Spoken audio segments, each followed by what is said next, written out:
students, welcome to Aryan पढ़ाकू. I am your biology mentor स्मृति पांडे.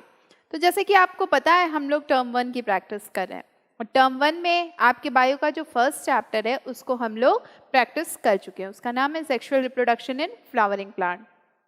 वो हमारा over हो चुका है. अब हमारा जो बायो का सेकेंड चैप्टर है जिसका नाम है ह्यूमन रिप्रोडक्शन, इसके बारे में हम लोग को प्रैक्टिस करनी है और देखना है कि इसमें किस टाइप के क्वेश्चन आते हैं और कैसे हम लोग उनको सॉल्व कर सकते हैं. तो रेडी हैं आप? ठीक है. और एक चीज़ सबसे इम्पॉर्टेंट कि ये सारे क्वेश्चन आपके एनसीईआरटी से ही आते हैं. ओके तो जितने क्वेश्चन यहाँ पे हैं या जितने क्वेश्चन आपके एग्जाम्स में आने वाले हैं सब एनसीईआरटी बेस्ड ही होंगे. तो एनसीईआरटी ही आपको पढ़नी है. फाइन, चलिए स्टार्ट करते हैं. तो हमारा पहला क्वेश्चन है हमारी स्क्रीन पे. Scrotal sac maintain the temperature. Scrotal sac कितना टेम्परेचर मेंटेन करता है? स्क्रॉटल सैक जो होता है ये मेल बॉडी का रिप्रोडक्टिव ऑर्गन होता है और स्क्रॉटल सैक कितना टेम्परेचर मेंटेन करता है उसका आंसर आपको बताना है. तो आपके पास ऑप्शन जो है 2 to 2.5 degree Celsius higher than the normal internal body temperature. Next जो है that is 2 to 2.5 degree Celsius lower than the normal internal body temperature. Okay. Third है आपका 4 to 4.5 degree Celsius lower than the normal internal body temperature. And the last one is 3 to 4.5 degrees Celsius lower than the normal internal body temperature. Fine. तो इसमें से आपको correct option बताना है कि कौन सा होगा. तो आपको पता है स्क्रॉटल सैक जो होता है ये टेम्परेचर मेंटेन करता है और कितना टेम्परेचर मेंटेन करता है? 2 to 2.5 degree Celsius lower than the internal body temperature. Okay तो यहाँ पे हमारा करेक्ट ऑप्शन कौन सा है? Second one. फर्स्ट वन में देखिए यहाँ पे हायर लिखा हुआ है तो हायर तो होगा नहीं, लोअर टेम्परेचर मेंटेन करता है. Now see the answer and the answer is correct. Second one scrotal sac lower temperature maintain करता है इंटरनल बॉडी से. कितना? 2 to 2.5 डिग्री सेल्सियस. चलिए अब नेक्स्ट क्वेश्चन पे आते हैं. Germ cell obtain nutrients from. Germ cell के बारे में पूछा जा रहा है कि इनको न्यूट्रिएंट्स कहाँ से मिलते हैं. अब ऑप्शन क्या दिए हुए हैं? Leydig cell, interstitial cell, Sertoli cell, both 1 and 2. तो लाइडिक सेल क्या करते हैं? ये मेल बॉडी में हॉर्मोन्स का प्रोडक्शन करते हैं. फाइन. इंटरस्टिशियल सेल्स क्या होते हैं? इंटरस्टिशियल सेल्स के ही एग्जाम्पल होते हैं लाइडिक सेल, मतलब ये भी हॉर्मोन्स के प्रोडक्शन में हेल्प करते हैं. थर्ड ऑप्शन है आपका सर्टोली सेल. तो सर्टोली सेल क्या करते हैं? न्यूट्रिशन प्रोवाइड करते हैं जर्म सेल्स को. जैसे कि आपको पता है जितने भी सेल होते हैं, लिविंग सेल होते हैं, इन सबको न्यूट्रिएंट्स की रिक्वायरमेंट होती है ना. तो वैसे ही जर्म सेल्स को भी न्यूट्रिशन चाहिए होता है और इनको न्यूट्रिशन देते हैं सर्टोली सेल. लास्ट में आपको ऑप्शन पूछा जा रहा है बोथ 1 and 2, मतलब लाइडिक सेल एंड इंटरस्टिशियल सेल. तो ये दोनों सेल हॉर्मोन्स का प्रोडक्शन करते हैं, ये न्यूट्रिशन नहीं प्रोवाइड करते हैं. क्लियर है? तो ऑप्शन कौन सा होगा? Third one Sertoli cell. Let's check the answer और आंसर है हमारा third one Sertoli cell. Clear है आपको? Now come to the next question. Next question है अब C Leydig cell secrete male hormones. Leydig cell कौन से मेल हॉर्मोन्स को सिक्रीट करते हैं? ऑप्शन दिए हुए हैं androgen, estrogen, growth hormone, follicle stimulating hormone. तो जो लाइडिक सेल होते हैं ये किसको सिक्रीट करते हैं? They secrete androgens. एंड्रोजन को ये सिक्रीट करते हैं. फाइन. ये एंड्रोजन हार्मोन को सिक्रीट करते हैं. ओके जो फॉलिकल स्टिमुलेटिंग हार्मोन होता है ये फीमेल बॉडी में जब मेंस्ट्रुअल साइकिल का फेज होता है उस टाइम पे इन हार्मोन्स का प्रोडक्शन होता है, उनमें चेंजेस आते हैं. चलिए नेक्स्ट क्वेश्चन हम लोग देखते हैं. रिटेटेस्टिस इज प्रेजेंट इन बिटवीन. रिटेटेस्टिस इनमें से किसके बीच में प्रेजेंट होता है? और ऑप्शन है आपके एपिडाइमिस, वास deferens, vasa efferentia, vas deferens, vasa efferentia and scrotal sac और seminiferous tubule and vasa efferentia. तो रिटेटेस्टिस आपका जो होता है ये सेमनीफेरस ट्यूबल और वासा एफरेंशिया के बीच में होता है मेल रिप्रोडक्टिव ऑर्गन में।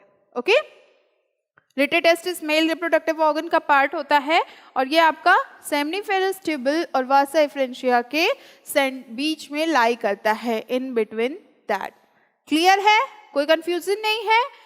कहोगे बहुत इजी क्वेश्चंस है ना, तो अभी इजी आपको लग रहा है, लेकिन बाद में हो सकता है आपके क्वेश्चन टफ हो जाए। ओके, नाउ चलिए देखते हैं हम लोग नेक्स्ट क्वेश्चन अपना। तो नेक्स्ट क्वेश्चन आपकी स्क्रीन पे है। Seminal plasma is rich in, seminal plasma किस में रिच होता है? ऑप्शन है आपके fructose, sodium, certain enzymes, fructose, calcium and certain enzyme, sodium, calcium and certain enzyme and fructose only. तो जो सेमिनल प्लाज्मा होते हैं ये रिच होते हैं फ्रुक्टोज में, कैल्शियम में और सर्टेन एंजाइम्स। मतलब कहें तो फ्रुक्टोज, कैल्शियम और कुछ एंजाइम्स इनके पास होते हैं। ये मिला के जो सेमिनल प्लाज्मा होता है इनका कॉम्पोजिशन होता है। ये जो आपके ऑप्शंस दिए हुए हैं, अब इनमें से एक करेक्ट ऑप्शन है और वो है सेकेंड वन। फ्रुक्टोज होते हैं, कैल्शियम होते हैं और कुछ एंजाइम्स भी होते हैं। So second option is correct. Fine, चलिए नेक्स्ट क्वेश्चन देखते हैं हम लोग।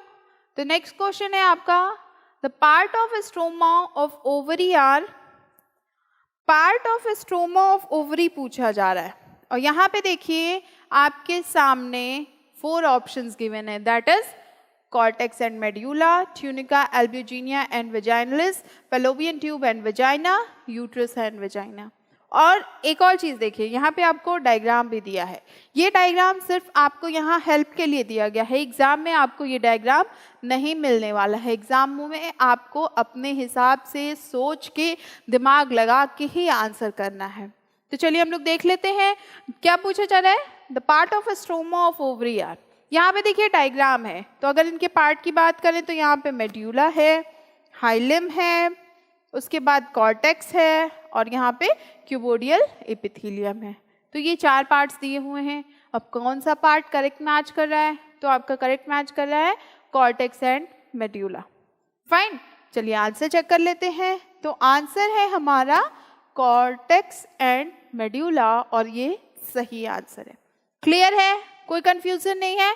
डायग्राम से भी आप क्लियर कर सकते हो। ओके, बट अब सोचिए कि अगर ये डायग्राम नहीं आएगा एग्जाम में तब आप कैसे करोगे? तो ये डायग्राम आपके माइंड में फिट होना चाहिए कि कैसे कैसे क्या कॉम्पोजिशन है, कैसे कैसे स्ट्रक्चर है, कहाँ कौन सा पार्ट प्रेजेंट है, ये सब कुछ। फाइन, चलिए नेक्स्ट क्वेश्चन देखते हैं हम लोग। तो नेक्स्ट क्वेश्चन है हमारा fallopian tubes are extended between, fallopian tube female reproductive organ होते हैं, ओके, उसके पार्ट्स होते हैं और ये पूछा जा रहा है ये कहाँ से कहाँ तक एक्सटेंड करते हैं। और ऑप्शन है आपके ovary and uterus, ovary and vagina, ovary and infundibulum, ampulla and fimbriae. तो जो आपका फेलोपियन ट्यूब यहाँ पे क्वेश्चन पूछा जा रहा है, तो फेलोपियन ट्यूब कहाँ एग्जिस्ट करता है? It exist in between ovary and uterus. See, uterus ये होता है, ओके, और ओवरी ये है, ये भी है। फाइन, और फेलोपियन ट्यूब कहाँ है? तो फेलोपियन ट्यूब यहाँ है। तो फेलोपियन ट्यूब के एक साइड में देखिए आप ओवरी है, फाइन, और दूसरी तरफ क्या है आपका? यूट्रस है। तो ये कहाँ एग्जिस्ट कर रहा है? It exist in between ovary and uterus. और ऑप्शन आपका फर्स्ट वन जो है that is correct. Now answer match कर लेते हैं, तो आंसर हमारा सही है। क्लियर है ना? नेक्स्ट क्वेश्चन देखते हैं हम लोग। तो नेक्स्ट क्वेश्चन है हमारा the layer of uterus that undergo cyclical changes during menstruation is. कौन सी लेयर है जो मेंस्ट्रुअल साइकिल में चेंजेस आते हैं? ऑप्शन क्या दिए हुए हैं? Outer perimetrium, inner perimetrium, inner endometrium and middle endometrium. Fine, correct option बताना है कि ये जो लेयर है, ये सारी लेयर जो है ये फीमेल रिप्रोडक्टिव ऑर्गन में होती है और इनमें से किन में चेंजेस आते हैं during menstruation. Menstruation female body में होता है, तो कौन सी लेयर में ज़्यादा चेंजेस आते हैं? तो जो लेयर है दैट इज इनर एंडोमेट्रियम, इसमें सबसे ज़्यादा चेंजेस आते हैं जब मेंस्ट्रुअल टाइम चलता है। ओके, नाउ आंसर मैच कर लेते हैं। तो इनर एंडोमेट्रियम की जो लेयर होती है इसी में सबसे ज़्यादा चेंजेस आते हैं, और यहाँ होती है इनर एंडोमेट्रियम। ये है आउटर लेयर जिसका नाम है पेरीमेट्रियम, और ये है मिडिल लेयर जिसका नाम है मायोमेट्रियम। क्लियर है? तो ये जो इनर लेयर है, एंडोमेट्रियम की लेयर है, इसमें चेंजेस आते हैं। नाउ मूव करते हैं नेक्स्ट क्वेश्चन की तरफ। तो नेक्स्ट क्वेश्चन है हमारा, myometrium show strong contraction during. Myometrium में स्ट्रॉन्ग कॉन्ट्रैक्शन कब होता है? तो मायोमेट्रियम में स्ट्रॉन्ग कॉन्ट्रैक्शन कब होता है इसके बारे में पूछा जा रहा है। मायोमेट्रियम में स्ट्रॉन्ग कॉन्ट्रैक्शन, मायोमेट्रियम कहाँ है आपका? ये मिडिल लेयर। ओके, ऑप्शन क्या है? Parturition, fertilization, gametogenesis and gestation. तो जब फीटस की डिलीवरी होती है, जब फीटस बाहर आता है मदर वूम से, तब स्ट्रॉन्ग कॉन्ट्रैक्शन शो करते हैं मायोमेट्रियम। फाइन, समझ में आ रहा है आपको? तो अब उस डिलीवरी टाइम को हम लोग क्या कहते हैं साइंटिफिक लैंग्वेज में? तो उसको हम लोग पार्चुरेशन कहते हैं। अब चलिए आंसर मैच करा लेते हैं। तो आंसर आपका करेक्ट है कि जब बेबी फीटस बाहर आता है बॉडी से, तब उस ये मायोमेट्रियम होता है, इनमें चेंजेस होते हैं, ये कॉन्ट्रैक्शन शो करने लगते हैं। ओके, तो ये हमारा करेक्ट आंसर है पार्चुरेशन। कोई प्रॉब्लम? कोई प्रॉब्लम नहीं है। अब आप सोचोगे कि ये सारे क्वेश्चन हैं, तो इनके आंसर भी सारे आपके एनसीईआरटी में ही हैं। सारा मतलब एक एक क्वेश्चन आपके एनसीईआरटी बेस्ड ही है। एनसीईआरटी ही इस समय आपके लिए सबसे ज़्यादा हेल्पफुल होने वाली है। वही आपके लिए कहें रामबाण है, संजीवनी बूटी है, ग्लूकोज है, पिज़्ज़ा है, जो भी आप कहो वही है आपके लिए, क्योंकि वही आपको हेल्प करने वाली है एग्जाम में। ठीक, तो एनसीईआरटी की एक एक लाइन को आप एकदम अच्छे से पढ़ जाइएगा। चलिए नेक्स्ट क्वेश्चन देखते हैं हम लोग। तो नेक्स्ट क्वेश्चन है आपका, the milk is sucked out through. Milk कहाँ से सक्ड आउट होता है? मेमरी डक्ट से, लैक्टिफेरस डक्ट से, एल्वियोलर डक्ट से, और बोथ 1 and 3। 1 and 3 मतलब mammary duct and alveolar duct. तो जो मिल्क सक्ड आउट होता है मेमरी ग्लैंड से, that is by which? Mammary duct से होता है। तो मेमरी डक्ट क्या करते हैं? मेमरी डक्ट का काम होता है मिल्क का प्रोडक्शन करना। They are help in the production of milk. Lactiferous duct ये हेल्प करते हैं मिल्क को सक आउट होने में। तो ये जो लैक्टिफेरस डक्ट ऑप्शन है ये करेक्ट होगा आपका। नेक्स्ट है आपका एल्वियोलर डक्ट। तो एल्वियोलर डक्ट जो होते हैं ये एयर के ट्रांसमिशन में हेल्प करते हैं। जब हम लोग रेस्पिरेशन करते हैं तो उस टाइम पे ये हेल्प करते हैं। तो यहाँ से देखिए जो लास्ट वन है 1 and 3, ये तो दोनों ही एग्जिस्ट नहीं कर रहे ना, मतलब ये दोनों ही जो मिल्क सकिंग का प्रोसेस पूछा जा रहा है कि मिल्क सक्ड कैसे होता है, तो उसके बारे में पूछा जा रहा है। तो ये ना एल्वियोलर डक्ट उसमें हेल्प करते हैं ना मेमरी डक्ट। तो हमारा कौन सा ऑप्शन सही हुआ? Second one. Now match the answer and that is correct. Clear है आपको? Okay, now come to the next question. Each spermatogonium is, spermatogonium का नेचर पूछ रहा है कि वो हैप्लॉइड है, डिप्लॉइड हैं तो कितने क्रोमोसोम हैं उनके पास, उसके बारे में। फाइन, तो जो स्पर्मेटोगोनियम होते हैं ये क्या होते हैं? हैप्लॉइड होते हैं या डिप्लॉइड होते हैं? तो जो हमारे स्पर्मेटोगोनियम होते हैं ये हमारे डिप्लॉइड होते हैं। तो डिप्लॉइड के कौन कौन से आंसर मिले हमें? एक सेकेंड मिला, एक थर्ड मिला, एक फोर्थ मिला। अब यहाँ पे देखिए, यहाँ आपको अगर सिर्फ पता हो कि वो डिप्लॉइड है तो उससे काम नहीं चलने वाला है। फाइन, अब उसके लिए आपको पता होना चाहिए कि वो कितने क्रोमोसोम्स होते हैं उनमें। तो कितने क्रोमोसोम्स होते हैं?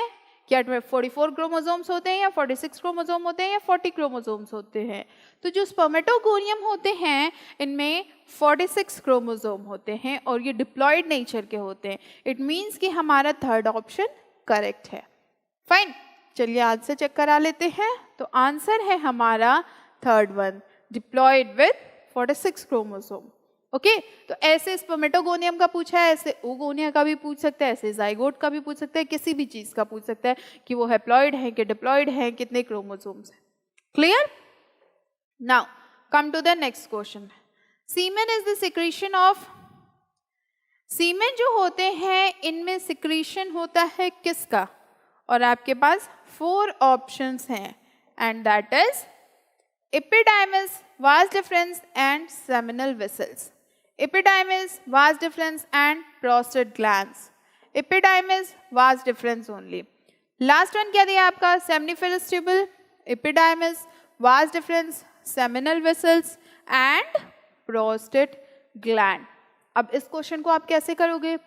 तो इस क्वेश्चन को करने के लिए आपको पूरा प्रोसेस पता होना चाहिए कि सीमेन का सिक्रीशन किस किस पार्ट से हो रहा है. फाइन. तो यहाँ पे हम लोग देख रहे हैं कि सीमेन का सिक्रीशन जो होता है ये सबसे पहले कहाँ होता है? सेमनिफेरस ट्यूबल में, उसके बाद एपिडाइमस में, उसके बाद वास डिफरेंस में, उसके बाद सेमिनल वेसल में and the last one is prostate gland.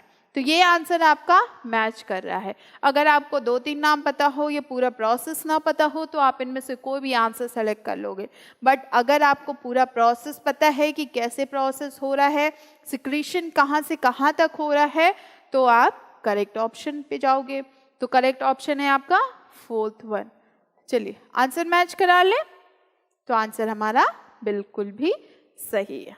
Fine. चलिए मूव कर दें नेक्स्ट क्वेश्चन पे. तो नेक्स्ट क्वेश्चन है हमारा, oogonia undergo division and enters into. oogonia division होता, oogonia में डिवीजन होता है और वो किस फेज में एंटर करता है ये पूछा जा रहा है. यहाँ पे दिया है prophase 1 of meiosis 1, metaphase 1 of meiosis 1, anaphase 1 of meiosis 1, telophase 1 of meiosis 1. पहले तो आपको फेजेस बताने हैं कि प्रोफेज है, मेटाफेज है, एनाफेज है, टेलोफेज है. उसके बाद आपको बताना है मियोसिस कि कौन सी मियोसिस है. तो अगर आपको पता हो, यहाँ पे देखिए पूरा मियोसिस 1 ही पूछा गया है. ओके. और यहाँ पे फेजेस अलग अलग कर दिए गए हैं. फाइन. अब यहाँ पे अगर आपको फेज पता होगा तो आप आंसर कर ले जाओगे, है ना. तो यहाँ पे अगर हम लोग देखें तो जो oogonia होता है ये फीमेल फीटस में बिफोर बर्थ ही फॉर्म हो जाता है. उसके बाद क्या होता है, बर्थ होने के बाद इनमें सेल डिवीजन होने लगते हैं और सेल डिवीजन के टाइम में ये एंटर करते हैं प्रोफेज 1 में. ओके. तो prophase 1 of meiosis 1. Correct option आपका है first one, prophase 1 of meiosis 1. चलिए आंसर मैच कर लेते हैं हम लोग. तो आंसर हमारा बिल्कुल भी सही है. ठीक. अब यहाँ देखिए कितने छोटे छोटे क्वेश्चन पूछे जा रहे हैं. मियोसिस 1 कौन सा फेज है, कौन से हार्मोन्स का रिलीज हो रहा है, प्रोसेस क्या है, पासेस क्या है, पाथवे क्या है, कुछ भी आपसे पूछा जा सकता है. चलिए मूव करते हैं हम लोग नेक्स्ट क्वेश्चन की तरफ. नेक्स्ट क्वेश्चन है हमारा, the number of primordial follicle left at puberty. Number of primordial follicles जो होते हैं ये प्यूबर्टी के टाइम पे लेफ्ट होते हैं और कितने लेफ्ट होते हैं इनका नंबर पूछा जा रहा है. 60,000 only, 60,000 to 80,000 only, 80,000 to 1 lakh only, 20,000 to 30,000 only. तो जो number of primordial follicle left होते हैं at the time of puberty that is 60,000 to 80,000. तो यहाँ ऑप्शन कौन सा करेक्ट होगा? That is second one, 60,000 to 80,000 only. Now check the answer and the answer is right. Okay. तो यहाँ आप देखिए नंबर से रिलेटेड क्वेश्चन भी पूछे जा रहे हैं. कितने नंबर में फॉर्मेशन हो रहा है, कितने नंबर लेफ्ट रह जा रहे हैं, किस स्टेज पे कितने नंबर बचे रह रहे हैं, ये भी पूछा जा रहा है. फाइन. तो आप ये सब कुछ बिल्कुल भी अच्छे से पढ़ लीजिएगा. चलिए नेक्स्ट क्वेश्चन पे आते हैं. नेक्स्ट क्वेश्चन है हमारा आपकी स्क्रीन पे. A large haploid secondary oocyte and a tiny first polar body are formed after. large haploid secondary oocyte और tiny first polar body जो होते हैं ये कब फॉर्म करते हैं? ऑप्शन है आपके first meiotic division, first mitotic division, first meiotic division, first amniotic division, before first meiotic division. अब देखिए यहाँ पे मियोटिक माइटोटिक दोनों पूछा जा रहा है. फर्स्ट यहाँ भी फर्स्ट है, यहाँ फर्स्ट है, यहाँ भी फर्स्ट है. तो मियोटिक, माइटोटिक, एमनियोटिक किस डिवीजन में होगा?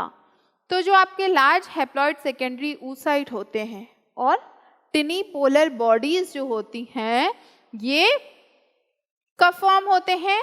दे are formed when first meiotic division occur.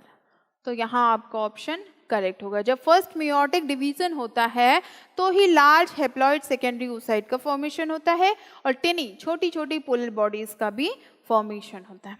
Clear है? नाउ आंसर मैच कर लेते हैं हम लोग। तो आंसर है हमारा करेक्ट।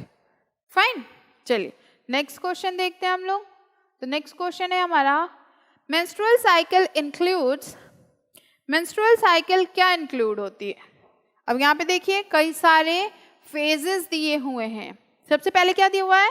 फॉलिक्यूलर फेज, कितने दिन का दिया हुआ है ये भी है, 7 to 14 days। Luteal phase from 10 to 14 days। Menstrual phase from 10 to 16 days, both 1 and 2।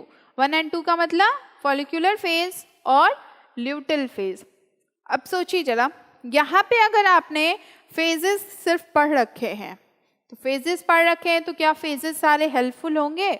अब अगर यहाँ पे देखिए लिखा हुआ है फॉलिक्यूलर फेज, फिर ल्यूटेल फेज, फिर मेंस्ट्रुअल फेज, तो पहले तो आपको फेज पता होना चाहिए। फेज पता होने के बाद वो फेज कितने ड्यूरेशन का होता है, इट मीन्स कितने डेज का होता है, ये भी आपको पता होना चाहिए। तो मेंस्ट्रुअल साइकिल जो होती हैं ये इंक्लूड करती है फॉलिक्यूलर फेज 7 to 14 डेज की। नाउ आंसर मैच करा लेते हैं हम लोग, तो सही है। अच्छा आप देखिए यहाँ पे कैसे क्वेश्चन पूछ सकते हैं। हो सकता है follicular phase follicular phase follicular phase सारा फॉलिक्यूलर फेज लिख दें, यहाँ पे सिर्फ डेज चेंज कर दें, like 7 to 14 days, 10 to 14 days, 10 to 16 days। अब यहाँ पे आपको मान लीजिए फेज पता है बट ड्यूरेशन नहीं पता है तो आप आंसर गलत कर दोगे।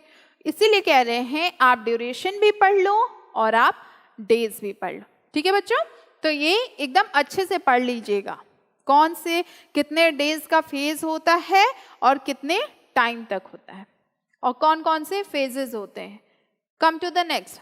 During mid cycle the rapid secretion of LH result इन।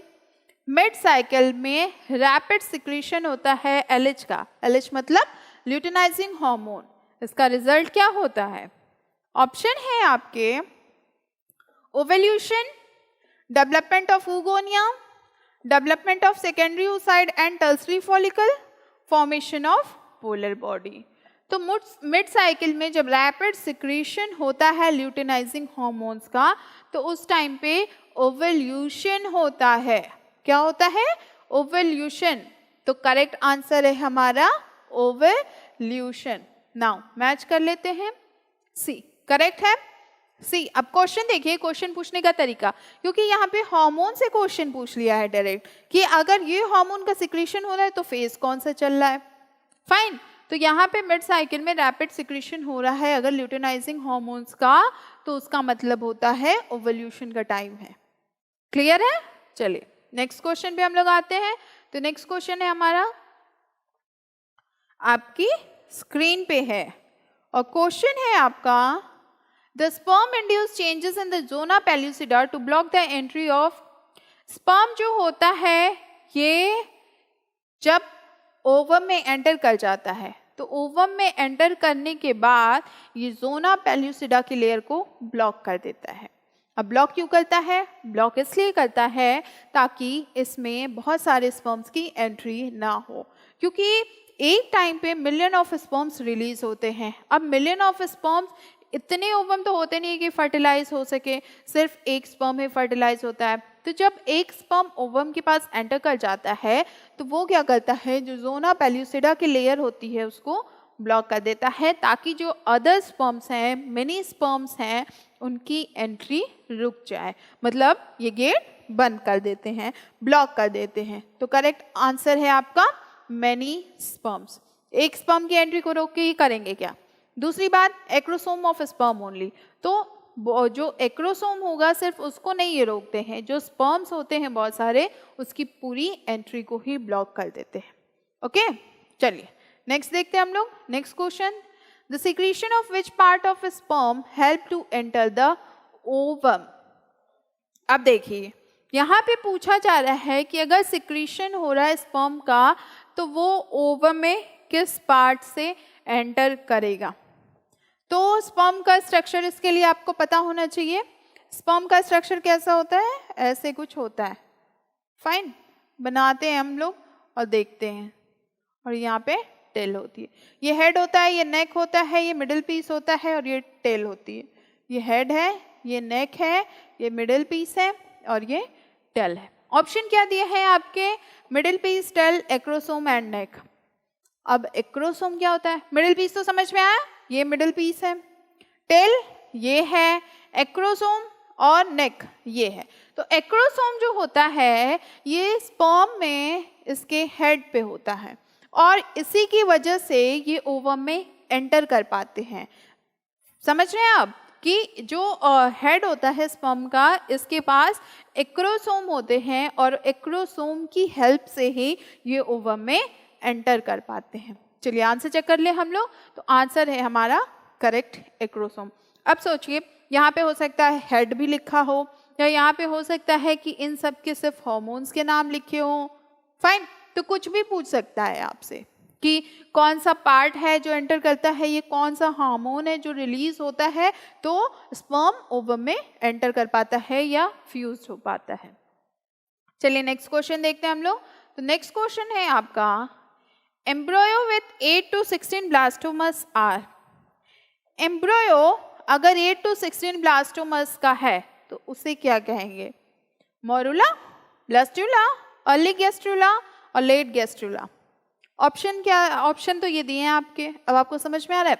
सबसे पहले देखते हैं कि फर्टिलाइज्ड एग हमें मिलता है, उसके बाद इस एग में एग सेल में डिवीजन होता है तो ये 2 सेल स्टेज बना लेते हैं, फिर ये 4 सेल स्टेज बनाते हैं, फिर ये 8 सेल स्टेज बनाते हैं। क्वेश्चन क्या पूछ रहा है? 8 to 16 ब्लास्टोमस का।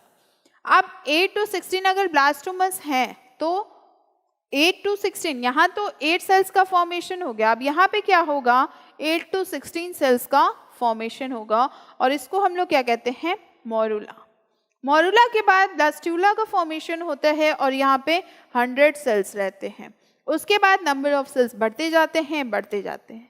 ठीक है, तो गैस्ट्रुला तो लास्ट में आता है, तो अर्ली गैस्ट्रुला, लेट गैस्ट्रुला ये दोनों कंडीशन ही अप्लाई नहीं होती। ब्लास्टुला की कंडीशन में 100 ब्लास्टोमस का फॉर्मेशन होता है और मोरुला में 8 to 16 ब्लास्टोमस होते हैं। तो करेक्ट ऑप्शन क्या होगा आपका? First one. ठीक है, चलिए आंसर चेक कर ले हम लोग। तो हमारा मोरुला करेक्ट है। अब यहाँ पे ये डायग्राम हम आपकी सिर्फ और सिर्फ हेल्प के लिए लगाएं ताकि आप समझ जाओ। एग्जाम में ऐसा कोई भी डायग्राम नहीं आने वाला है, तो इसके लिए आप बिल्कुल निश्चिंत रहिएगा कि सब कुछ आपको खुद से ही पढ़ना है, कोई ऐसा डायग्राम नहीं आने वाला। अगर डायग्राम आता है तो डायग्राम बेस्ड क्वेश्चन आएंगे। लाइक पूछा जा सकता है स्टेजेस कौन से हैं, पार्ट्स कौन से हैं, नॉमेनक्लेचर करिए, इस टाइप के आपको क्वेश्चन आ सकते हैं। नेक्स्ट क्वेश्चन देखते हैं हम लोग। Zona pellucida is dissolved by the enzyme.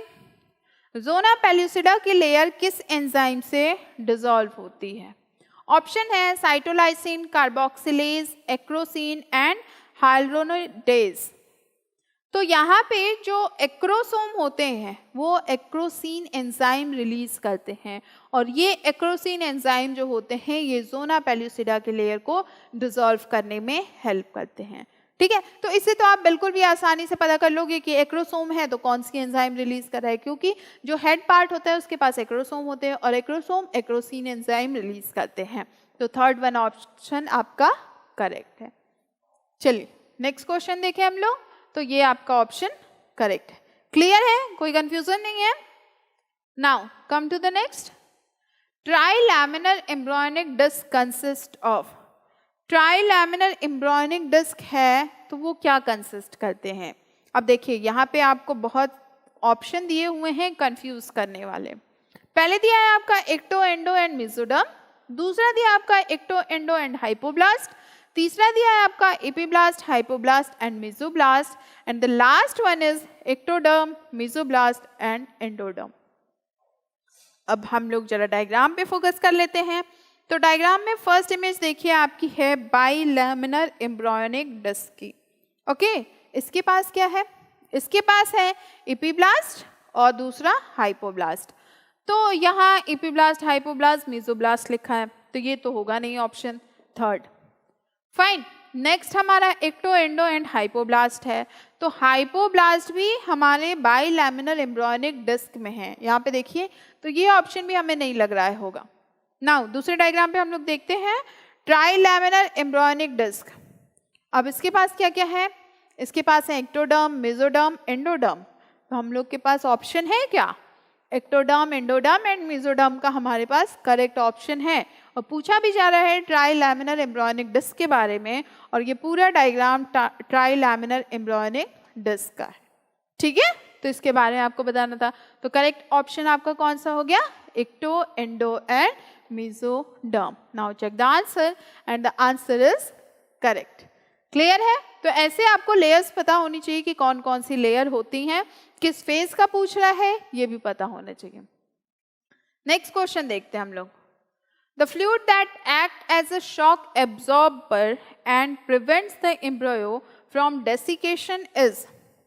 ऐसा कौन सा फ्लूइड है जो शॉक को एब्जॉर्ब करता है और एम्ब्रियो को प्रिवेंट करता है डेसिकेशन से।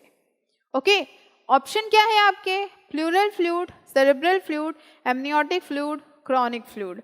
तो जब फीटस का फॉर्मेशन होता है, एम्ब्रियो से फीटस में वो कन्वर्ट होते हैं, तो वहाँ पे एमनियोटिक फ्लूइड जो होती है उसका फॉर्मेशन स्टार्ट हो जाता है। एमनियोटिक फ्लूइड का काम क्या होता है, एमनियोटिक फ्लूइड का काम ये होता है कि वो कोई शॉक लग गया, मान लीजिए मदर वूम में है और मदर को कोई शॉक लग गया, तो उससे उसको प्रिवेंट करेगी। जैसे चौंक जाते हैं, डल जाते हैं, झटका लग जाता है, ऐसी चीज़ें, या फिर चोट लग गई उससे।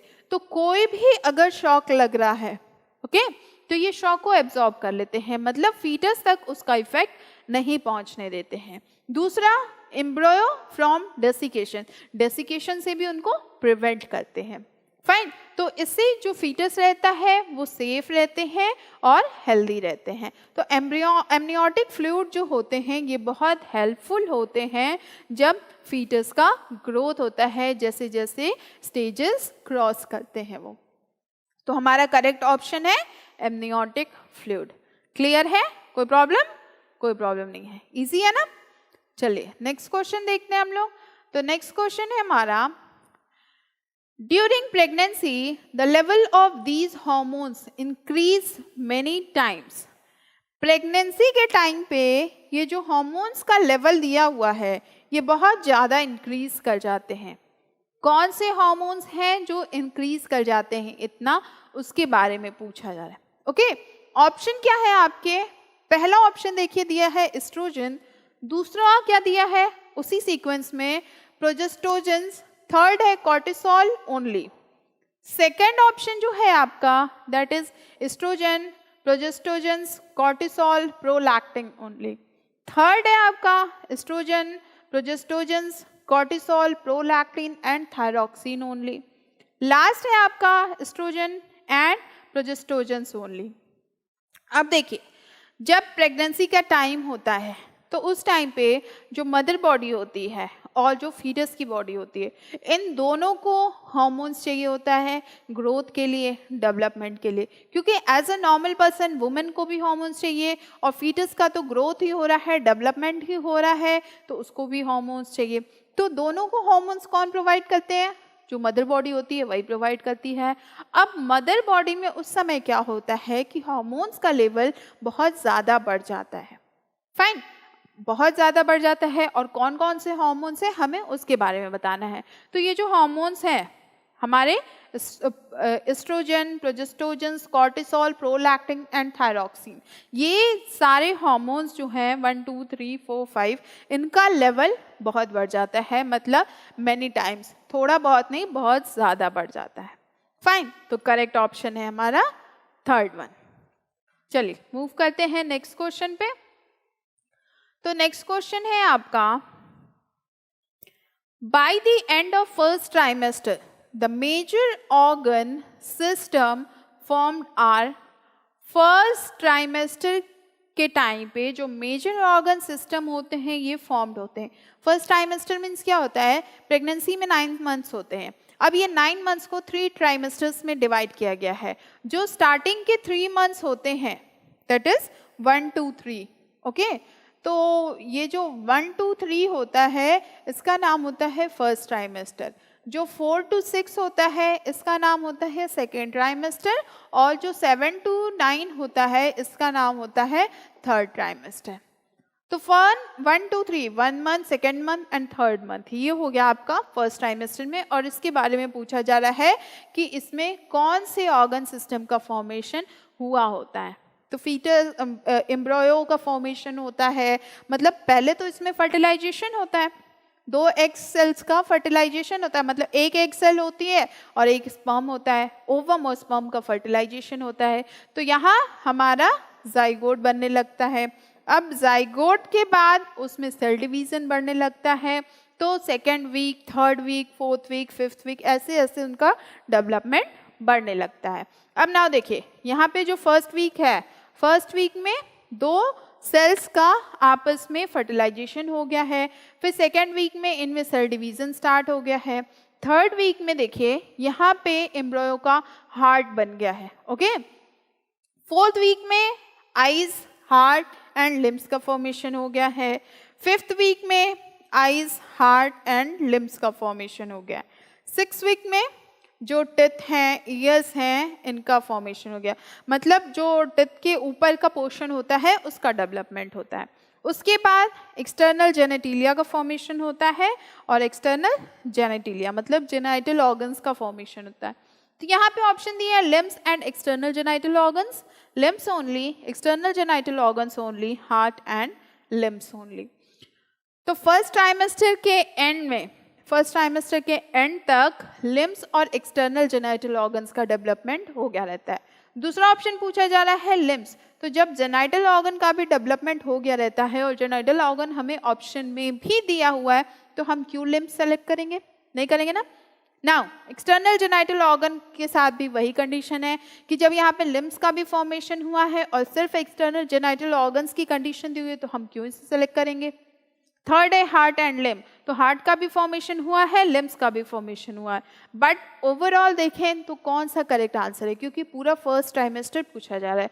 तो फर्स्ट ट्राइमेस्टर के टाइम पे एक्सटर्नल जेनाइटल ऑर्गन और लिम्स का डेवलपमेंट हो जाता है, तो फर्स्ट ऑप्शन हमारा करेक्ट है। क्लियर है, कोई कंफ्यूजन नहीं है। चलिए नेक्स्ट क्वेश्चन हम लोग देखते हैं। ऐसे आपसे सेकेंड ट्राइमेस्टर के बारे में पूछा जा सकता है, थर्ड ट्राइमेस्टर के बारे में भी पूछा जा सकता है, किसी भी ट्राइमेस्टर के बारे में पूछा जा सकता है। अब क्वेश्चन देखते हैं हम लोग अगला। तो नेक्स्ट क्वेश्चन हमारा है, each memory gland consist of glandular tissue and fat and milk secreted by gastric glands, only glandular tissue और ओनली फैट। जो भी मेमोरी ग्लैंड है वो क्या कंसिस्ट करते हैं, इसके बारे में पूछा जा रहा है।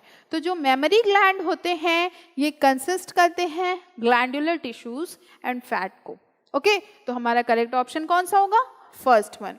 अब आप कहोगे कि मैम सेकंड भी तो करेक्ट है, तो fat, milk secreted by gastric gland, अब ये गैस्ट्रिक ग्लैंड सब किस में आएगा, या ये सब ग्लैंडुलर टिश्यू में ही आ जाता है।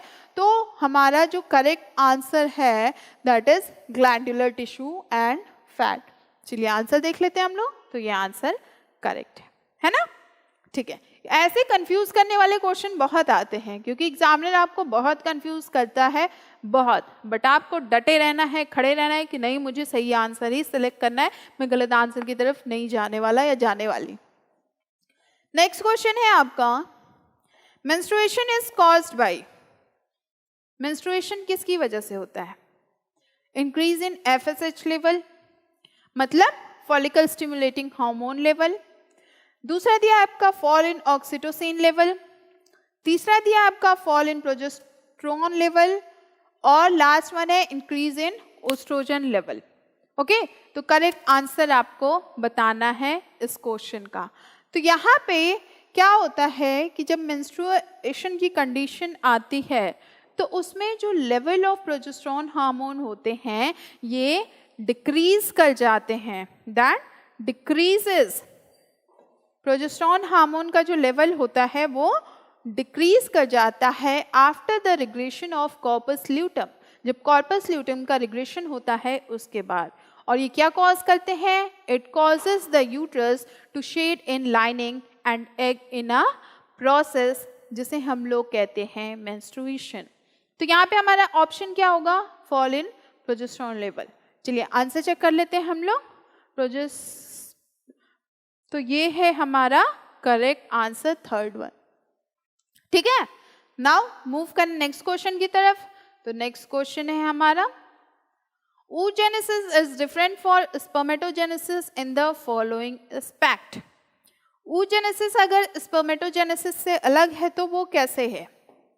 रिप्रोडक्शन डिवीजन, क्या उसमें रिप्रोडक्शन डिवीजन हुआ इसलिए, या फिर हैप्लॉइड गैमेट्स आर फॉर्म्ड, दोनों में हैप्लॉइड गैमेट्स फॉर्म हो रहे हैं इसलिए, या फिर the process initiated during the embryonic stage, and the last one is non reduction division.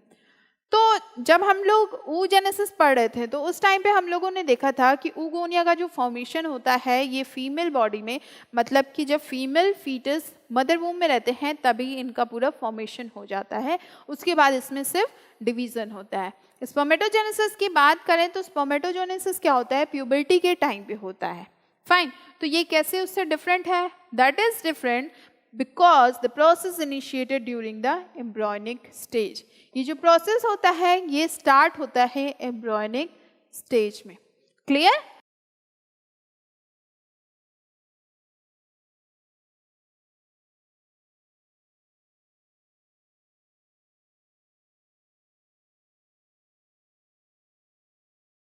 Answer हमारा थर्ड करेक्ट है। क्लियर है? Third one is the correct answer. चलिए मूव करते हैं नेक्स्ट क्वेश्चन की तरफ। तो नेक्स्ट क्वेश्चन है हमारा, arrange part of the oviduct in a sequence. Oviduct के कुछ पार्ट दिए हुए हैं और इनको सीक्वेंस में अरेंज करना है। देखिए अब यहाँ पे आपका सीक्वेंस भी दिया हुआ है कि कौन सा सीक्वेंस होगा सही। फाइन, और इसको आपको सही सीक्वेंस में अरेंज करना है। अब आप कहोगे ये कैसा क्वेश्चन है, तो मेरे भाई ऐसा क्वेश्चन भी आ सकता है आपके एग्जाम में। फाइन, तो यहाँ पे क्या दिया हुआ है, सबसे पहले दिया हुआ है इस्थमस, फिर क्या दिया हुआ है इन्फ्यूंडिबुलम, उसके बाद क्या दिया हुआ है यूटेराइन कैविटी, उसके बाद क्या दिया हुआ है fimbriae, now ampulla, and the last one is cervical canal. तो सबसे पहले हमारा क्या आता है, सबसे पहले हमारा आता है फिम्ब्री। तो पहले हम लोग ढूंढते हैं डी कहाँ है, डी फर्स्ट पे कहाँ है, तो डी यहाँ भी फर्स्ट पे है, डी यहाँ भी फर्स्ट पे, डी यहाँ भी फर्स्ट पे है, डी यहाँ भी फर्स्ट पे, मतलब डी से काम नहीं चलने वाला, अब दूसरा ऑप्शन चेक करना पड़ेगा। तो दूसरा ऑप्शन हमारा क्या है, दूसरा ऑप्शन है हमारा इन्फ्यूंडिबुलम, मतलब बी है ना, ये बी है, तो डी के बाद हमारा आया बी, ये यहाँ पे मिल गया। इसके बाद क्या है एम्प्यूला, तो ये हमारा ई आ गया। इसके बाद क्या है इस्थमस, तो आपका इस्थमस आ गया, फिर यूटेराइन कैविटी है और फिर आपका सर्वाइकल कैनाल है। तो ये इस सीक्वेंस में अरेंज हो गया, मतलब फिम्ब्री, इन्फ्यूंडिबुलम, उसके बाद आपका एम्प्यूला, इस्थमस, फिर यूटेराइन कैविटी और फिर सर्वाइकल कैनाल, इस सीक्वेंस में, मतलब हमारा फर्स्ट वन करेक्ट है। अब चलिए जरा आंसर चेक कर ले, तो आंसर हमारा सही है। क्लियर? कोई कंफ्यूजन नहीं है? चलिए मूव करते हैं नेक्स्ट क्वेश्चन की तरफ। तो नेक्स्ट क्वेश्चन है हमारा, read the following and arrange them in a sequence. यहाँ पे हमें इसको पढ़ना है और सही सीक्वेंस में लगाना है। फाइन, नाउ देख लेते हैं हम लोग क्या सीक्वेंस है भाई इसका सही। तो सही सीक्वेंस है इनका, पहले क्या दिया है ओवा, ओके, उसके बाद क्या दिया हुआ है oogonia, उसके बाद क्या दिया हुआ है primary oocyte, secondary oocyte and Graafian follicle. इसको हमें सही अरेंजमेंट में सेट करना है। तो सबसे पहले हमारा क्या होगा, सबसे पहले oogonia का फॉर्मेशन होता है, तो oogonia मतलब हमारा बी नंबर पे है। बी हमारा फर्स्ट कहाँ मिल रहा है, एक यहाँ मिल रहा है और एक यहाँ मिल रहा है। उसके बाद क्या होता है प्राइमरी oocytes का फॉर्मेशन होता है, it means C. Primary oocyte के बाद सेकेंडरी oocyte का फॉर्मेशन होता है, मतलब डी। इसके बाद Graafian follicle E and at the last ova. Fine, तो ये आपका सही सीक्वेंस है D, that is fourth one. Now come and check the answer and the answer is correct. चलिए नेक्स्ट क्वेश्चन देखें हम लोग। तो नेक्स्ट क्वेश्चन है आपका, रीड द फॉलोइंग। अब इसमें कुछ दिया हुआ है, इसको हमें पढ़ के और इसका करेक्ट कॉम्बिनेशन चेक करना है कि कौन सा करेक्ट कॉम्बिनेशन का है। फाइन, तो हमारे पास क्या स्टेटमेंट लिखा हुआ है, and the statement is the sperm move to ampullary isthmic junction for the fertilization. Second क्या लिखा है, फर्टिलाइजेशन अकर इन यूट्रस. तो फर्टिलाइजेशन क्या यूट्रस में होता है? फर्टिलाइजेशन आपका फैलोपियन ट्यूब में होता है. Okay, the process of fusion of sperm with an ovum is called fertilization. तो ये तो सही है. Ovum is enveloped by zona pellucida. ये सारे आपको दिए हुए हैं और इसका क्या हमें करना है, करेक्ट कॉम्बिनेशन बताना है कि कौन सा होगा. तो यहाँ पे देखिए जो गलत स्टेटमेंट है that is fertilization occur in uterus, यही सिर्फ गलत है, बाकी फर्स्ट थर्ड एंड फोर्थ सही है. तो फर्स्ट थर्ड फोर्थ हमें कहाँ मिल रहा है, थर्ड ऑप्शन पे मिल रहा है. ओके, चलिए आंसर चेक कर लें हम लोग. तो आंसर है हमारा करेक्ट. ठीक है, ऐसे छोटे छोटे क्वेश्चंस आ सकते हैं. मतलब अगर ऐसे छोटे छोटे अगर आपके कॉन्सेप्ट्स क्लियर नहीं है तो आप नहीं कर पाओगे. Now come to the next question and that is C. Question क्या पूछा जा रहा है ये हम लोग देखते हैं. अब क्वेश्चन है कि the graphene follicle contains the following structure. Graphene follicle में ये स्ट्रक्चर दिए हुए हैं और इनको अरेंज करना है फ्रॉम आउटसाइड टू इनसाइड. ठीक है, outside to inside, outer layer से इनर लेयर की तरफ मूव करना है.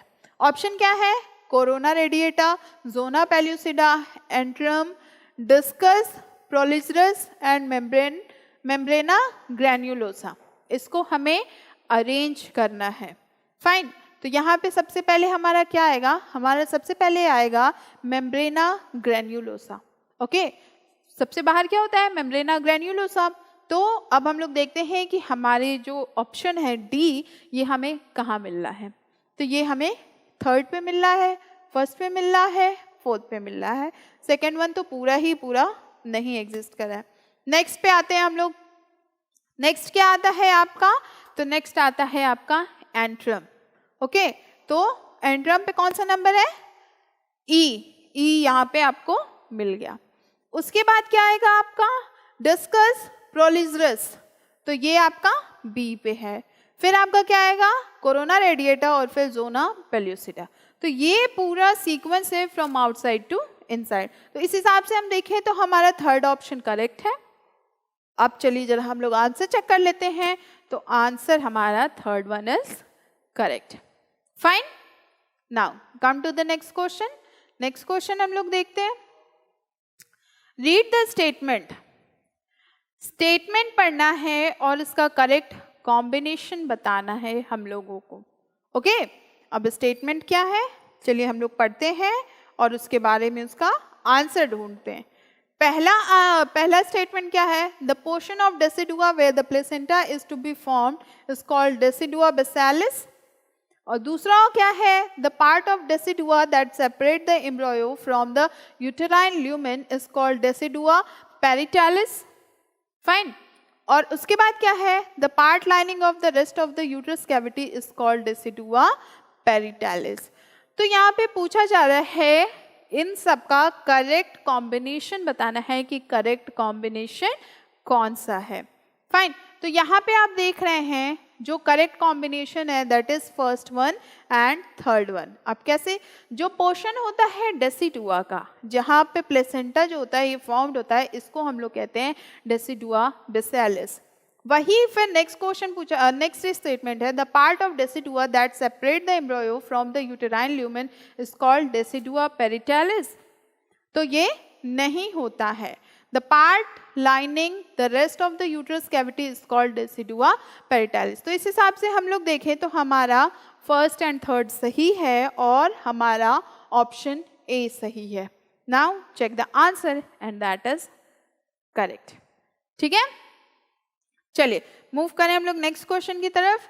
नेक्स्ट क्वेश्चन है हमारा, इसमें भी स्टेटमेंट पढ़ना है और इस स्टेटमेंट का करेक्ट कॉम्बिनेशन बताना है कि कौन सा करेक्ट कॉम्बिनेशन है इन गिवन स्टेटमेंट्स का, मतलब सही स्टेटमेंट बताना है. फाइन, तो चलिए हम लोग देखते हैं. तो यहाँ पे लिखा है मायोटोम डेवलप स्केलेटल मसल. तो मायोटोम जो होते हैं ये स्केलेटल मसल्स को डेवलप करते हैं, तो ये तो करेक्ट है. Skeleton forms vertebral column. क्या कह देंगे, स्केलेटन जो होते हैं ये फॉर्म करते हैं वर्टिब्रल कॉलम को, तो ये भी करेक्ट है, ये भी करेक्ट है। थर्ड वन दिया हुआ है dermatome forms dermis of skin only. तो डर्मेटोम क्या करते हैं, ये कनेक्टिव टिश्यू को फॉर्म करते हैं। तो इस हिसाब से हम लोग देखें तो हमारा 1 और 2 करेक्ट है and that is correct option. चलिए देखते हैं हम लोग हमारा आंसर सही है या नहीं। तो हमारा आंसर बिल्कुल सही है, फाइन। तो अब देखिए यहाँ पे कैसे कैसे क्वेश्चन किस लॉजिक से पूछा जा रहा है और आपको कैसे सॉल्व करना है या किन वर्ड्स पे ध्यान देने हैं, ये सब कुछ आप मतलब एकदम इम्पोर्टेंट समझ लीजिएगा। जैसे कभी कभी क्या होता है एनसीईआरटी में छोटे छोटे क्वेश्चन होते हैं या ब्रैकेट में कुछ वर्ड्स दे दिए होते हैं, तो हो सकता है उस वर्ड से डायरेक्ट आपको क्वेश्चन पूछे। आपको मेन वर्ड तो पता हो बट वो जो ब्रैकेट का वर्ड है वो आपने नहीं पढ़ा होगा, तो आप क्वेश्चन अटेम्प्ट ही नहीं कर पाओगे, फाइन। तो उसको भी आप पढ़ लीजिएगा इंपॉर्टेंट से। डायग्राम्स की प्रैक्टिस बहुत अच्छे से कर लीजिएगा। चलिए नेक्स्ट क्वेश्चन पे आते हैं। Read the following and arrange them in a sequence. इसको पढ़ना है और सीक्वेंस में अरेंज करना है। 5 ऑप्शन दिए हैं और 4 करेक्ट मैचिंग, उसका मतलब सीक्वेंस दिया हुआ है हमें। ओके, तो यहाँ पे आप देखिए सबसे पहले लिखा हुआ है ऑर्गेनोजेनेसिस, इसके बाद लिखा हुआ है बाइलैमिनर एम्ब्रियो, इसके बाद लिखा हुआ है इम्प्लांटेशन एंड लैमिनर ट्राइलैमिनर एम्ब्रियो, और उसके बाद लिखा हुआ है गैस्ट्रुलेशन। इन सबको आपको करेक्ट सीक्वेंस में अरेंज करना है। क्लियर है? तो चलिए सबसे पहले हमारा क्या आता है, इम्प्लांटेशन। ओके, तो हम लोग ढूंढ लेते हैं सी हमारा कहाँ पहले। तो सी हमारा फर्स्ट पे पहले है, सेकंड पे पहले है, बाकी थर्ड फोर्थ पे नहीं है। तो सबसे पहले तो इम्प्लांटेशन ही आएगा, तो इन दोनों की कंडीशन ही नहीं है। नाउ नेक्स्ट पे देखते हैं हम लोग। तो नेक्स्ट पे आता है हमारा बाइलैमिनर एम्ब्रियो, तो ये हमारा बी है, तो ये हमें यहाँ पे बी मिल गया।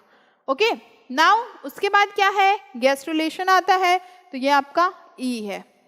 उसके बाद क्या है, ट्राइलैमिनर एम्ब्रियो, तो ये डी पे है, ऑर्गेनोजेनेसिस ए पे है। ठीक है, तो इस हिसाब से देखें तो फर्स्ट वन हमारा करेक्ट है। अच्छा आप देखिए, अगर आपको 2 या 3 सीक्वेंस पता हो तो आप कैसे करोगे। मान लीजिए यहाँ पे लिखा है सी, यहाँ पे लिखा है सी। ओके, तो ये दोनों आपको पता है कि पहले यही आने वाला है, तो पहले आपने वो सेलेक्ट कर लिया, फाइन। अब सेलेक्ट करने के बाद आप दूसरा ऑप्शन पे जाइए कि दूसरा ऑप्शन कहाँ है, तो दूसरा ऑप्शन भी आपको मैच कर गया। तो 2-3 अगर मैच कर जाते हैं तो आप आंसर पे टिक कर सकते हो, अगर आपको पूरा नहीं पता है तो। ठीक है, तो ऐसे कुछ ट्रिक्स अपना के आप क्वेश्चन अटेम्प्ट कर सकते हो। तो ये आपका सही आंसर है। क्लियर है? चलिए नेक्स्ट क्वेश्चन देखते हैं हम लोग। नेक्स्ट क्वेश्चन है हमारा मैच द फॉलोइंग।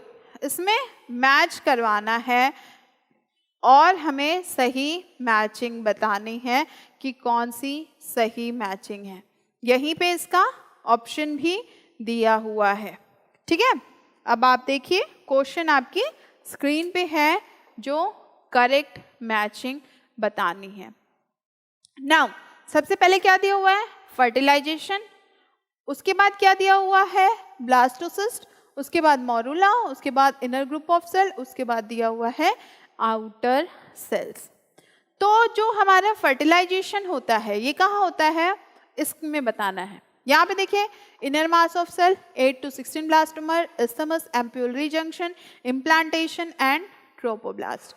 तो अगर हम लोग देखें तो फर्टिलाइजेशन हमारा इस्थमस एम्प्यूलरी जंक्शन में होता है। दूसरी बात करें ब्लास्टोसिस्ट की, तो ब्लास्टोसिस्ट हमारा इम्प्लांटेशन के टाइम पे होता है। तीसरी बात करें मोरुला की, तो मोरुला आपका यहाँ पे होता है। नाउ नंबरिंग लिख लेते हैं, फर्टिलाइजेशन यहाँ ए, ठीक है, ब्लास्टोसिस हमारा यहाँ बी और यहाँ पे सी। फिर आपका बचा इनर ग्रुप ऑफ सेल, तो ये क्या होते हैं, inner mass of cell.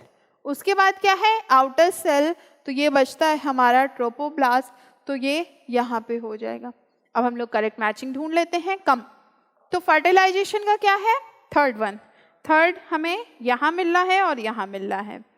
Blastocyst का क्या है, बी का हम लोगों को मिल रहा है फोर्थ, तो बी का देखिए ये है फोर्थ, इसके बाद देखिए हमें मोरूला का मिलना है सेकेंड पे, जो कि 8 to 16 ब्लास्टोमस है, तो ये है। ओके, नाउ उसके बाद inner group of cell, that is inner mass of cell, ये फर्स्ट है। आउटर सेल ये है ट्रोफोब्लास्ट, तो ये आपका करेक्ट है, फर्स्ट वन। क्लियर है, कोई डाउट नहीं है, सब कुछ क्लियर है। चलिए आंसर मैच करा ले हम लोग, तो हमारा आंसर है first one and that is correct. ठीक है, come to the next question is match the following. इसमें भी आपको मैच कराना है सही सीक्वेंस में कि कौन सा किसका आंसर है, और यहाँ पे देखिए आपको करेक्ट आंसर भी दिया हुआ है। ठीक है, चलिए हम लोग मैच करा लेते हैं, और मैच कराने में हम लोग देखते हैं क्या रिजल्ट मिलता है। फाइन, नाउ कम एंड सी। तो यहाँ पे आपका दिया हुआ है फर्स्ट ल्यूटेनाइजिंग हार्मोन, फिर दिया है फॉलिकल स्टिमुलेटिंग हार्मोन, फिर दिया है GnRH, फिर दिया है एंड्रोजन। अब इन सबको सही सीक्वेंस में हमें अरेंज करना है। पहला क्या दिया हुआ है, act as anterior pituitary, act at Leydig cell, act on Sertoli cell and spermatogenesis. ठीक है, तो इस सबको आपको मैच कराना है। तो ल्यूटेनाइजिंग हार्मोन की बात करें तो ये हमारा स्पर्मेटोजेनेसिस के टाइम पे रिलीज होता है। ठीक है, तो यहाँ आपका हो जाएगा ए। फिर उसकी बात करें हम लोग FSH फॉलिकल स्टिमुलेटिंग हार्मोन की, तो ये आपका anterior pituitary, it act eight anterior pituitary, तो ये आपका हो जाएगा बी। उसके बाद है आपका GnRH, तो ये क्या होगा आपका, it act at Leydig cell. और फिर क्या बचा, एंड्रोजन, तो it act on Sertoli cell. तो करेक्ट ऑप्शन क्या होगा हमारा, ए का फोर्थ है। तो ए का फोर्थ हमें यहाँ मिल रहा है। उसके बाद बी का हमें फर्स्ट मिला, तो बी का फर्स्ट ये है। सी का क्या है हमें, तो सी हमें सेकेंड पे मिल रहा है, और डी हमें थर्ड पे मिल रहा है। ठीक है, तो इस हिसाब से हम लोग देखें तो हमारा सेकेंड ऑप्शन करेक्ट है। ठीक, चलिए आंसर चेक कर लेते हैं, तो आंसर हमारा करेक्ट है बिल्कुल। ओके, नाउ नेक्स्ट क्वेश्चन देखते हैं हम लोग। तो नेक्स्ट क्वेश्चन है हमारा, ये भी मैच द फॉलोइंग है। फाइन, अब इसमें भी हमें करेक्ट मैचिंग करनी है और उसका सही सीक्वेंस बताना है कि क्या होगा। ओके, रेडी हैं आप? तो चलिए हम लोग देखते हैं क्या हमारे क्वेश्चन में है और हम लोग को उसको किससे मैच करवाना है। तो यहाँ पे देखिए, यहाँ पे लिखा है yolk sac, hypoblast, delamination and epiblast. Next list जो दी है that is separation of two cell layer, outer layer of embryonic disc, umbilical vessel और एक्स्ट्रा एम्ब्रियोनिक एंडोडर्म। तो पहले आपका दिया है यॉक्सेक। यॉक्सेक की बात करें तो यॉक्सेक हमें कहाँ मिलता है, यूम्बिलिकल वेसल में, यानी कि ये हो जाएगा ए। उसके बाद हमें मिलता है हाइपोब्लास्ट। हाइपोब्लास्ट हमें कहाँ देखने को मिलता है, एक्स्ट्रा एम्ब्रियोनिक एंडोडर्म में। फाइन, तो ये हमारा हो जाएगा बी। इसके बाद हमें मिलता है delamination, it is the separation of two cell layer, तो ये हो जाएगा सी। और डी हमारा बचा, तो डी के पास हमें ये मिल रहा है outer layer of embryonic disc जिसका नाम है एपिब्लास्ट, तो ये हमारा डी हो गया, ये सी हो गया। अब करेक्ट मैच कौन सा है, लेट्स सी। यॉक्सेक की बात करें तो यॉक्सेक हमें थर्ड पे मिला है, थर्ड हमें यहाँ मिल रहा है, यहाँ मिल रहा है। दूसरा देखिए हाइपोब्लास्ट की, तो ये हमें एक्स्ट्रा एम्ब्रियोनिक एंडोडर्म, मतलब ये फोर्थ, तो ये यहाँ पे फोर्थ है आपका। उसके बाद अगर हम लोग देखें डिलैमिनेशन, तो डिलैमिनेशन है आपका यहाँ separation of two cell layer, that is first. और उसके बाद आपका एपिब्लास्ट बचा जो सेकेंड है, तो इट मीन्स कि second one is correct. Fine, चलिए आंसर चेक कर ले हम लोग। तो आंसर है हमारा करेक्ट सीक्वेंस। ठीक है, ओके, चलिए नेक्स्ट क्वेश्चन देख लेते हैं हम लोग। तो नेक्स्ट क्वेश्चन है हमारा, यहाँ भी मैचिंग करनी है, दो लिस्ट दिए हुए हैं और इनका सही से मैच करना है आपको। अब यहाँ पे देखिए पूरा आंसर भी दिया हुआ है जो सही मैचिंग का है। तो इसमें हम लोग देखते हैं इसमें हम लोग को क्या मिलता है, कौन सा सही मैच हम लोग करवा पाते हैं। ठीक है, नाउ यहाँ पे दिया हुआ है relaxin, HCG, inner cell mass, umbilical cord, और यहाँ पे दिया हुआ है ovary, placenta, stem cell between embryo placenta. तो रिलैक्सिन जो होते हैं ये ओवरी से रिलीज होते हैं। HCG जो होते हैं ये प्लेसेंटा में पाए जाते हैं। इनर सेल मास जो होते हैं ये स्टेम सेल में होते हैं। और यूम्बिलिकल कॉर्ड जो होता है ये बिटवीन एम्ब्रियो एंड प्लेसेंटा। तो ये हमारा बिल्कुल सही सीक्वेंस में दिया हुआ, मतलब A का मैचिंग 1 है, B का मैचिंग 2 है, C का मैचिंग 3 है, D का मैचिंग 4 है। क्लियर है? तो यहाँ हमें कौन सा सही सीक्वेंस मिल रहा है? Second one. Okay, now come and check the answer and the answer is correct. Okay, तो बच्चों ये थे आपके बायोलॉजी के सेकेंड चैप्टर ह्यूमन रिप्रोडक्शन के कुछ क्वेश्चंस की प्रैक्टिस करवाने के लिए। बाकी आप बहुत अच्छे से NCERT पढ़िए, हर एक छोटे छोटे टॉपिक्स जो बोल्ड वर्ड्स हैं उनको भी बहुत अच्छे से पढ़िए। उसके बाद इस जो वीडियो के डिस्क्रिप्शन बॉक्स में आपको एक PDF फाइल मिलेगी। उस PDF फाइल में केस स्टडी दिया हुआ है और उस केस स्टडी में इसी चैप्टर से रिलेटेड कुछ क्वेश्चंस आपको मिलेंगे, तो वो भी आपको सॉल्व करने। ठीक है, हम लोग फिर नेक्स्ट क्लास में मिलेंगे नेक्स्ट चैप्टर के साथ और कुछ और क्वेश्चंस की प्रैक्टिस करेंगे। तब तक आप पढ़ते रहिए। Take care, good bye.